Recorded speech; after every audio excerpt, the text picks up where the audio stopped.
All right. Really, really excited about our signing class. Obviously, this first initial period, recruiting has been crazy just like everything else has been. And so I feel like we've added some really good speed, some length. We've taken care of some things from a depth standpoint that we feel like as you look forward, we're going to need. I'm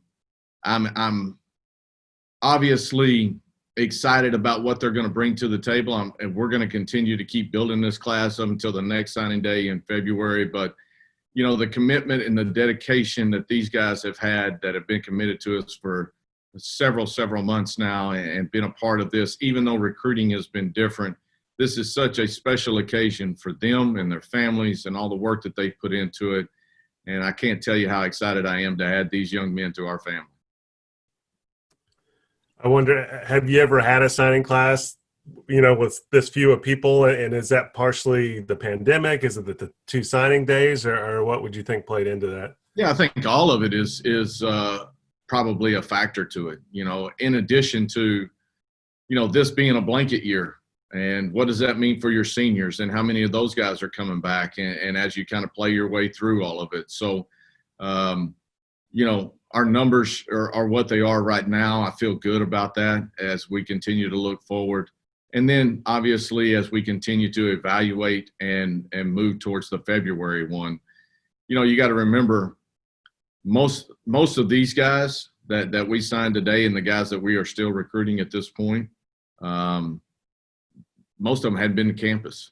I've never sat down in their living room. I haven't been to their high school from this signing class side of it. So, it's such a different feel to this recruiting session, if you will, but obviously special for these young men and their families. How much does that blanket year affect? Do you even know how many you can bring in? Do you, or what positions you need, stuff like that? Yeah, I mean, it's obviously – it's going to continue to fluctuate, right? I've obviously talked to all of our seniors, and got a lot of answers and responses from them. But, that was at one point. When you get towards the end of the season or the season is over and when you really start looking at it, some of them have done such a fantastic job. They've already graduated or they're graduating this December or this May. They've got jobs waiting on them. Is that what they want to do? If they want a chance to go play at the next level, they're going to have those opportunities. How's that evaluation going to go? And so there's still a lot of variables to that part of it. But, obviously I'm excited for both ends of that for them. Do you have a number in mind, rough estimate of what you think you'll end up with in February? Yeah, I think we'll probably be around 15. All right, talk about your quarterback. Yeah, the thing that I think is unique about him is he's a guy that he's a true dual threat guy. Now he's still going to look to throw first and run second, which I love about him. He's a great competitor. He's got great size. I mean, he's 6'3", he's already 215, but a guy that has got the arm to make the throws that we want him to make, but also has the ability to extend plays, to create some different opportunities for us in the run game.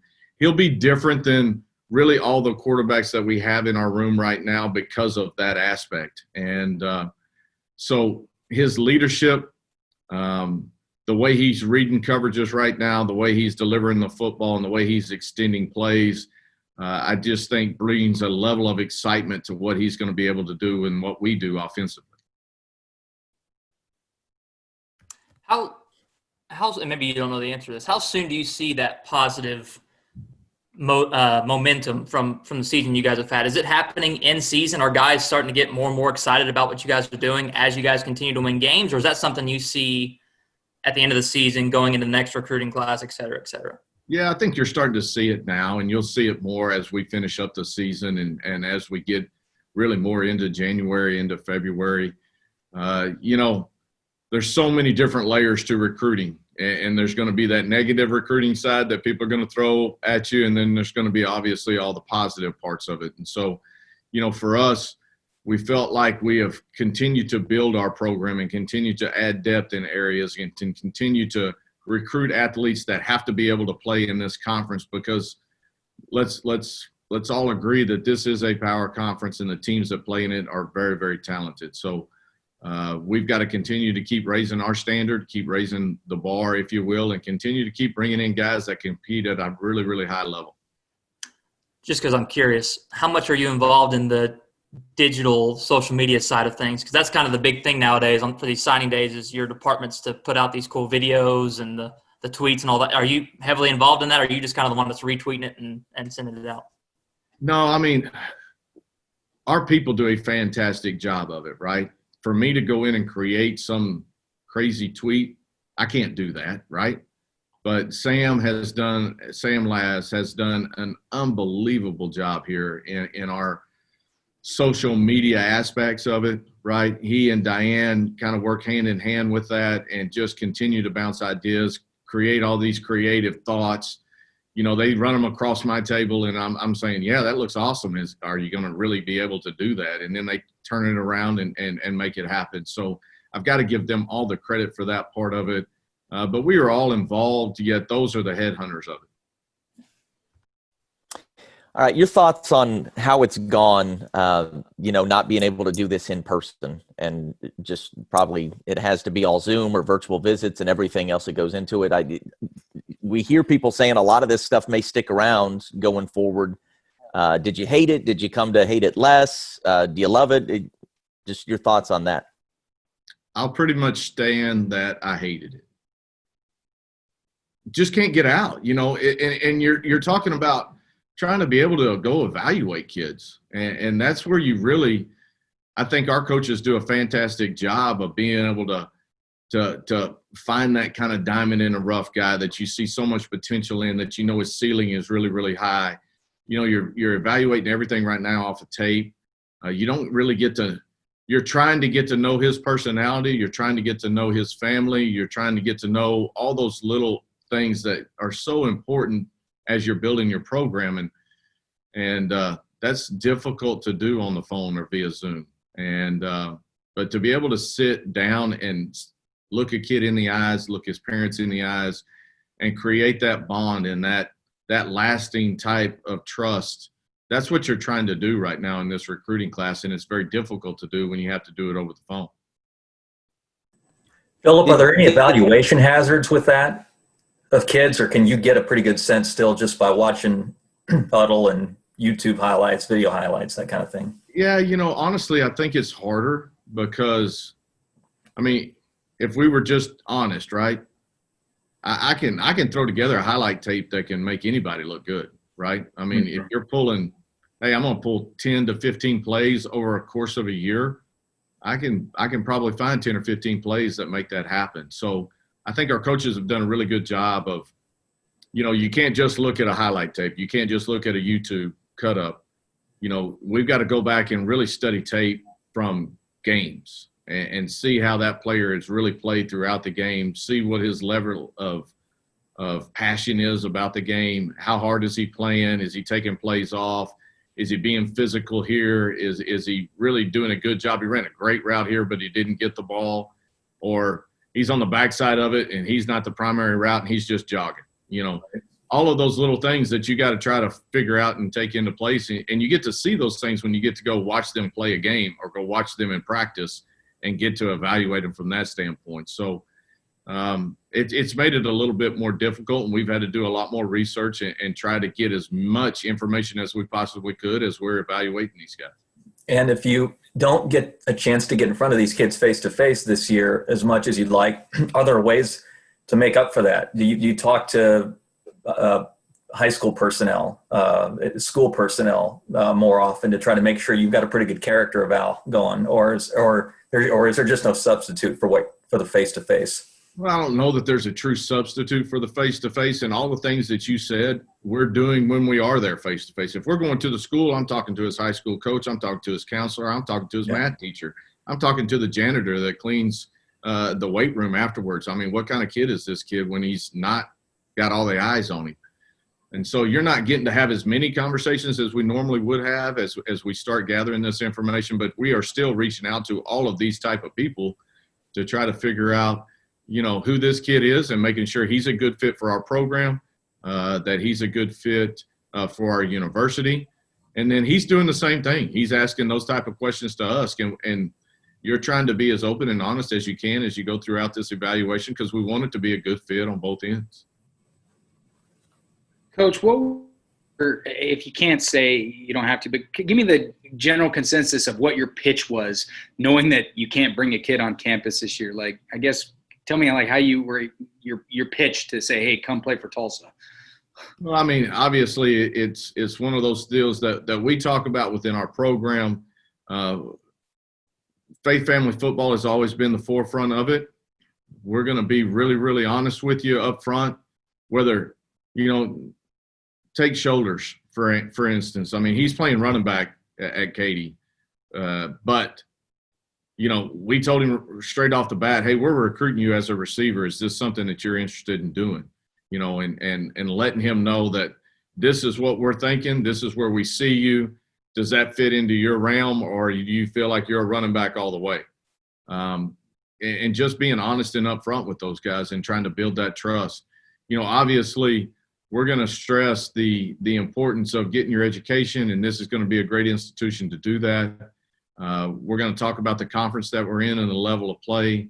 We're going to talk about the opportunities to extend your football career and have a chance to go play at the next level, but also be at a place where you're not going to be a number. You're not going to be just, a guy over here on the side. You're going to have a chance to come in here and be an integral part and have a chance to play and really put together some tape that you want to put together. And, I think as you go through and talk to kids and you're going to find out what they're looking for, what we're looking for, and making sure the two match. And you touched on saying that you were looking at 15. So is that 15 plus the 6 right now? Yeah, probably the whole class will be 15. It's a smaller class, yeah. With that, I know you can't say names, but is there any local guys that you're still looking at to possibly bring in? Because I'm looking at the roster here. It's just 6 out-of-state guys. Yeah, I mean, we're still evaluating guys that are in state. We've had some guys that we felt like we're going to jump on, and we'll still continue to pursue them. And hopefully we'll get a few of them to jump on the boat. But, for us, we're still wanting to make sure that we are, finding the right fit for TU, finding the right fit for our program. I think we've expanded our footprint a little bit. Obviously we got a few from Texas. We got one from Louisiana. We got one from Missouri. We got one from Tennessee. So we're going to continue to keep evaluating, continue to keep recruiting. And, hopefully we'll get some of those kids that are here in the area that feel like this is a great fit for them and we want to be a part of it. Kind of along those lines, I mean, you've got maybe 9 more spots to fill, but did you ever think you would sit down for a press conference like this and not have some local guys to talk about, some state guys? No, I really didn't. And, we've had guys that have jumped on, and then, things that have happened and other things go on. But no, I never thought I would sit down here and not have, a couple of local guys that were already in here. So, again, recruiting is crazy, and we'll keep evaluating and continue to keep searching for those guys and finding the right fit. I have one more on recruiting. Did we go old school this time? Did you still get a fax machine paper in, or I mean, how is it these days? No, I mean, I obviously, even because of the virus, I mean, everybody's amped up their levels of what they can do on the computer now. So everything was really done via phone and via email. So we still sent out the hard copy of it to them because I think that's important. They need to see that and feel it and touch it. But as far as it getting back, most of the time they're jumping on their phone, pulling up notes, taking a picture, it sends as a PDF. And, it's just a lot quicker for sure. I don't have to worry about the fax machine going down like year 1 and 2. So going to the title game now, are you hearing still good things about being able to play, about the kind of the COVID issues? Yeah, obviously, knock on wood, our numbers are still good. And we tested again this morning. Testing's going on right now. Feel good about that part of it. I hear their numbers are fine now. I think they're still in a good position to play. And so, for us, We're excited to play in the championship game. We're excited to put ourselves in that position, but we're ready to actually play these guys. You know, it's been taken away from us a couple of different times. We're finally at the point where we got to go play. So, yeah, you guys have a lot of experience with games getting postponed or canceled. It's safe to say usually by this point in the week you would at least have an idea that it might get canceled? Yeah, I haven't heard any rumblings out of Cincinnati at this point. Usually today and tomorrow are the big days for that. Everything that I've heard up to this point is we're still in good shape and the game should go on. Yeah, I was meaning like in past weeks when things happened, you Yes. kind of had a feel for it by this point, right? Yeah, by this point on Wednesday, I would start to hear rumblings like, "Hey, I don't know where they exactly are. They think they're good, but we'll wait and see after the next test." And you know, that's when the hammer would usually get dropped. I haven't heard any of that at this point on Cincinnati. I asked Chris Paul about this yesterday. You guys prepared for them most of the week back in October, and then you were starting to prepare for them, last week, whenever that was. It's just so weird to have had an opponent on your mind this much without actually getting to the starting line. What's that like? Does it? I mean, I don't know. Do you develop just to have them on the brain that much, and only now are you getting to play them? How different is it? Yeah, I think you got to be really careful. I mean, obviously, it was earlier in the year when we were going to have the chance to play them. And so you go back and you reevaluate, off of what you schematically looked at the first time because, they played more games. Defensively, they did some things early in the year that they kind of – I don't know if they didn't like them or whatever. And I think they've kind of gotten more comfortable where they're at right now. And they've been a little bit more consistent probably over the last month. Now, they haven't played a game in about a month, but the month before that, right? So I feel good about where we are from that standpoint. I think offensively is where they've really kind of taken on a new kind of spot, if you will. I think Ritter's playing really, really consistently right now. I think they're running the football extremely well. They've gotten a couple of guys back. Their offensive line, I think, is gelled. And so I think they are playing better offensively now than they were early in the year. But it's going to be a great contest, and I'm excited to see our guys get on the field. And we got a lot to prove and a lot of respect to try to go gain.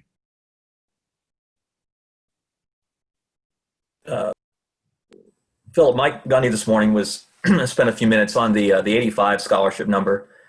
And how difficult that is with everything going on this year, not just on a day like today, but with the portal and the uncertainty of some seniors. How much of a concern specifically do you think it is for your profession, just the industry across the board? Do you need more relief to get through that? In my opinion, yes. If you really think about it, right, if you're going to be held to the 85 number, right, 2 years from now, you could potentially have 30-something kids graduate. Mm-hmm. And when you start thinking about being able to develop kids, being able to build depth, what's that going to do to your overall roster as you continue to look forward and move? And so I think it is a huge part of this class. I think it's going to be – you're not going to see the effects of this class and that 85 number, not this year. You're going to see it 2 years from now, 3 years from now, as guys are starting to try to get their scholarship numbers back up.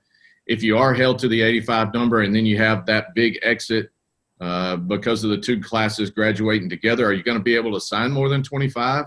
If you're not going to be able to sign, then all of a sudden you're not going to get back to your 85 number. You're going to be underneath, and then you're going to have to continue to try to start building that back up. So the effects of this could be years in the making. Mm-hmm. Are you optimistic that you'll make some headway on that with the NCAA or the board? I'm always optimistic. Well, yeah, but this is NCAA optimistic. I know you are within your program, but this falls under the auspice of there's only so much I can control optimistic. So you think you're going to get some help there? I hope we get some help. I hope we get some relief to it. And I think it's got to be on both ends of the spectrum. I think it's got to happen with the NCAA. I think it also needs to happen at the school level. And I know all of us have got a lot of different irons in the fire, and we've got hills to climb, and not having stadiums full and all of that has created some different issues too. And so, as you start trying to maneuver through all of this area, at some point in here, we've got to find the common ground. We got to find some relief, and we got to be able to continue to build our programs for years to come. Kind of combining the two storylines here of recruiting and the title game coming up. Besides just what the obvious bump in recruiting for being a conference champion would be, you guys are on network TV, I think, for the first time this year.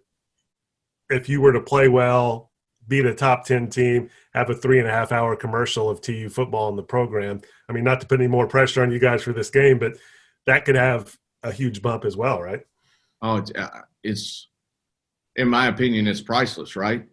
I mean, it's from an advertising standpoint. I mean, you're potentially going to reach millions and millions of people, and you're going to have an opportunity to give them a minute and a half or a 2-minute, whatever your commercial on your university is going to be, and that's going to run a couple of different times within that.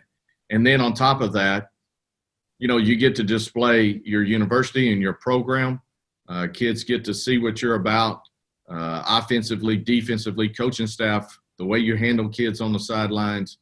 Your demeanor is all part of that. I don't know that you can really put a price tag on what this game can do for our program and more importantly, probably for our university. But it's going to take a good performance by the team to make that happen, right? It'll take a good performance, but I got faith in our guys. And, our guys, they'll be ready to play for sure. TJ, feel free to use that since it's on ABC. Yeah, what station you guys playing on, Coach? I believe that'd be ABC, TJ. Okay. Yeah, that's a good plug. We'll put that in the promo. See, that's the holiday spirit right there, Nathan. Good job. Yeah, I gotta. Good job, Nathan. Merry Christmas. That's your wedding present, TJ. From Nathan. That's right. Free advertising. There you go. Hey, Coach, how disheartening is it to see Cincinnati keep sliding? I know they haven't been able to play, but in the college football playoff rankings each week, I mean, you know how good the ball is in this conference, and the league is marketed Power 6, but obviously the people who make that decision, I don't think are thinking that way. I do think it's disheartening because especially this year with some teams being able to play a bunch of games, some other teams not being able to play very many. How do you look at that? You're going to say it's off the eyeball test. Well, if you look at the teams in our conference off the eyeball test, I think we're going to pass, right?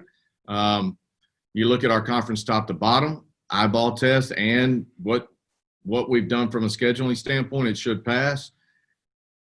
In my opinion, we're either going to have to expand the playoff and add more teams and guarantee that one of these, and obviously I'm going to be biased because I think it's going to be our conference, but a team that is not considered a power conference, to give them an opportunity to get in there and have an opportunity to compete, show what they can do. I think so many people would be surprised at the level of play that happens. And I know I have faith in our team. I have faith in the teams in our conference and the level of respect that goes along with that. So if given the opportunity, I think our teams are going to really perform well at that level, at any level. Do you worry, Philip, if you don't get the fair shot this year, that there'll be even more of a groundswell for, well, look, they're just never going to let us in. Let's just do our own thing. Let's go play our own national championship, have our own playoff. I know that's probably not the route you guys want to take, but would you blame people for going there? I wouldn't blame people for being upset and frustrated, right? I don't think we're ever going to go to that extent of it, but I think if anything, maybe we can create enough pressure or push to expand it. And that's what I would love to see happen. Division I, college football, and isn't that what makes the tournament, the basketball tournament, so great, right? It is you get these Cinderella teams, if you want to call them that, but you've got these really good teams that are not playing maybe in a power conference, and they always do great things in the tournament. Let's create that same excitement within football, and it would happen. I mean, you want to talk about us, you want to talk about Cincinnati, you want to talk about Coastal Carolina, you want to talk about some of these other teams. I mean, how excited was it to watch Coastal Carolina and BYU play? I mean, it was great, right? Mm-hmm. You know, you get Coastal Carolina, they played Virginia Tech. Same type of deal. You know, you look at us and what, you know, our game versus Oklahoma State. You look at what Cincinnati has been able to do. I just think given the opportunity, good things are going to happen, and I think it needs to happen. We got time for another question or two? Anything? Perfect.